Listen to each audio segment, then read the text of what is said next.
Hello guys, Bazza back again with another video. Ask Bazza is back. Going to be doing this once a month towards the back end of the month. Glad to be back. Basically, it's just a way of me, you interacting with me, getting to know me a bit more. Thinking who's this mad bastard behind the camera? It's me. The face might change a bit because this comes off now and again. Don't worry though, like a week later it'll grow back, stuff like that. But at the end of the day, it's just me answering your questions honestly. And yeah, in the past that has been met with some criticism. But that's what it's all about. So let's crack on anyway. Really glad to be back doing this. First question is from Basic Miniature Painting, and he's put, would you bring back the missing Primarchs on a purely business related question, that is? Yeah, absolutely. I think obviously Games Workshop brings back any kind of model. Obviously there's people out there who are fans of just buying models, doesn't even have to be for their army. Collectors of the models and whatever, they're going to buy it, simple as that. Some of them don't even open them, that's how die-hard fans they are. But yeah, it's obviously going to be, me personally, I think it's going to be, it'll be class if they did. Not to say it's a bad thing, but I think it'll stop people trying to make their own and doing all these kit bashes and stuff like that. For example, I know someone once wanted to make like a sanguine, bloody hell, can't even say it, sanguineous, and obviously that's a Blood Angels Primarch. So they're using like the Stormcast Celestial Prime thing, whatever it's called. That's quite an expensive model to be chopping up and doing whatever, adding wings to it and stuff like that. So I think if they just brought it back, like that Primarch, and just set it at a price, I'm not too sure, but Forge World do it as is it 50 or 75 quid for their character series? I think, be pretty cool to have. I personally think anyway. So it can only be good things, can't it, really, for Games Workshop? And I think at the moment as well, Games Workshop can take a bit of a risk by bringing these type of models back. Simply because I think now they are so far in front. They've got everything they're touching at the moment is just pure gold, in my opinion anyway.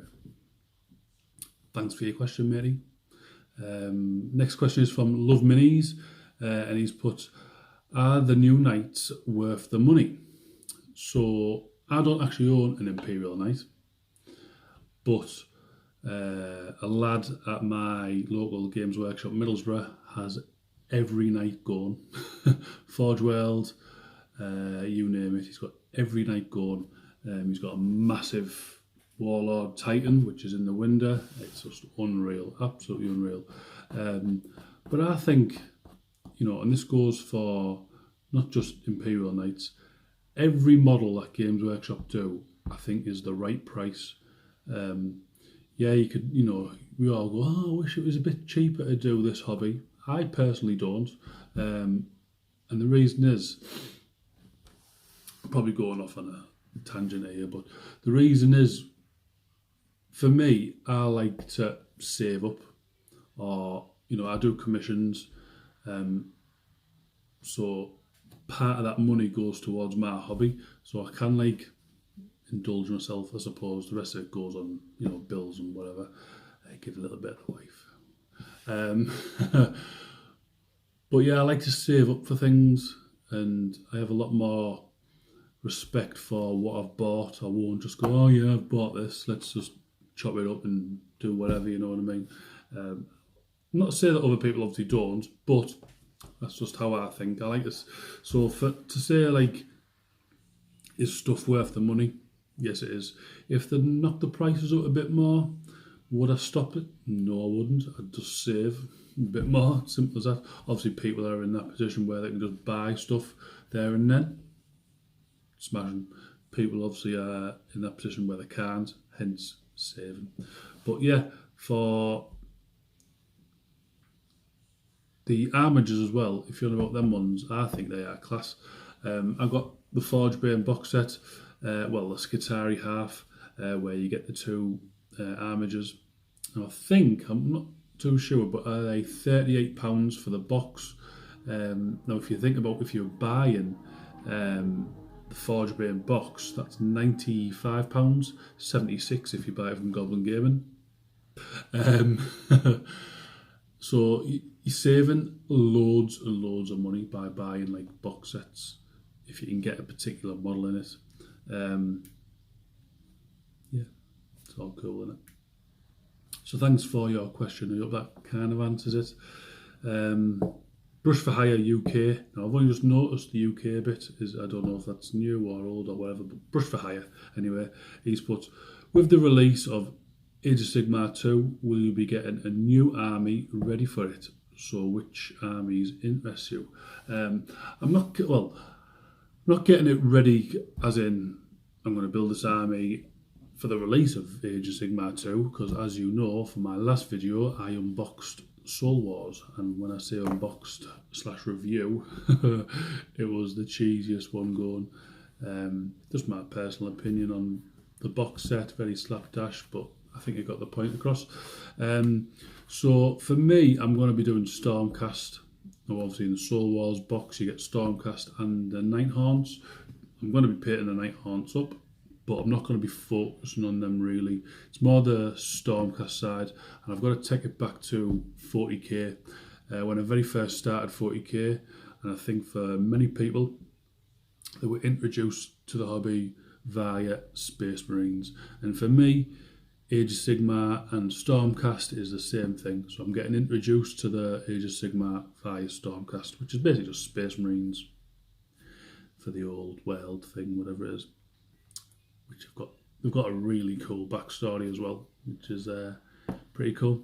So I'm going to try and paint that full Soul Wars Stormcast box set side up, and then I'm going to do a showcase video of what I've done, because I've gone classic gold but with just like a different colour that I've not seen many people do. It kind of works, but there you go.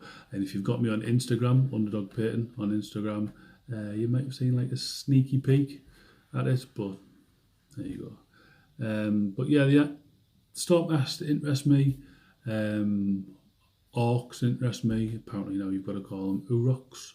But yeah, Orcs interest me. So there you go.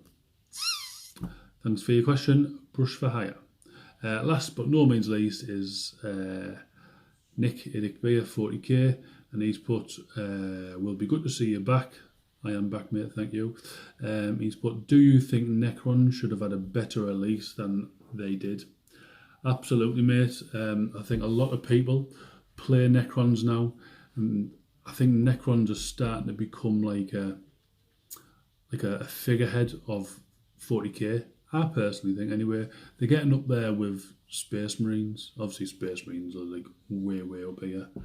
Necrons are climbing up the ladder, in my opinion. They look cool.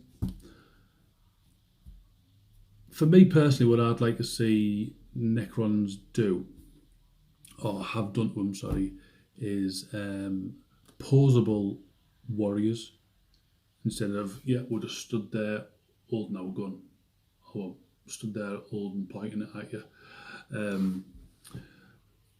Some way of making them posable would be pretty cool, I think. Maybe also make them a bit taller, because if you take like a standard Space Marine and a Necron warrior is not much bigger than a Space Marine. If not, maybe he's the same size. I don't know. Now, in my head, I've got them, as huge, massive machines. So why aren't they depicted? But then again, I suppose you get that with the Space Marines. Space Marines are supposed to be these superhuman, nearly 7 foot tall men. Yeah, and when you look at the models, they don't look like it. Especially now they've got the Primaris, and Primaris are quite, how I would depict a Space Marine. So yeah. Yeah, they definitely didn't. They needed to have a better release. There was no new dice. I always like to see dice on for like an army on the like release and stuff like that. I think for what was it for the Night Hearts, their dice are class. Yeah, the glow in the dark basically, but not the numbers, just the blue dice themselves. So the dots don't. Excuse me, I've got a runny nose. The dots don't light up. Glow in the dark, sorry, the blue plastic does, which is insane. They look class. So yeah, there's load. They just need to pull a finger out, I suppose. And I think what they need to do as well is, I know they have comments disabled on videos and all this type of stuff. Yeah, there is ways of talking to Games Workshop via Facebook and whatever. But I think they need to start like listening to people's views. I know you're going to get the odd dickhead out there going, oh yeah, you need to make this and it has to be like this. Well, that's just ridiculous. You've got a legitimate, idea and loads of people are saying it, why don't they do it? Or do they have to wait years and years and years and then find, oh yeah, now we'll do it. So yeah, thanks for all your questions there, guys. I hope that answers your question as well, Nick. Kind of, I suppose. Yeah, thanks for all your questions. If you've got more questions for the next one, put them in the comments down below. Don't forget to like, comment, subscribe, even dislike as well. I'm all about interaction on the channel, the video and stuff like that. People aren't going to like the video, that's so be it. Not everyone's into Q&As. They can get quite, I suppose, repetitive.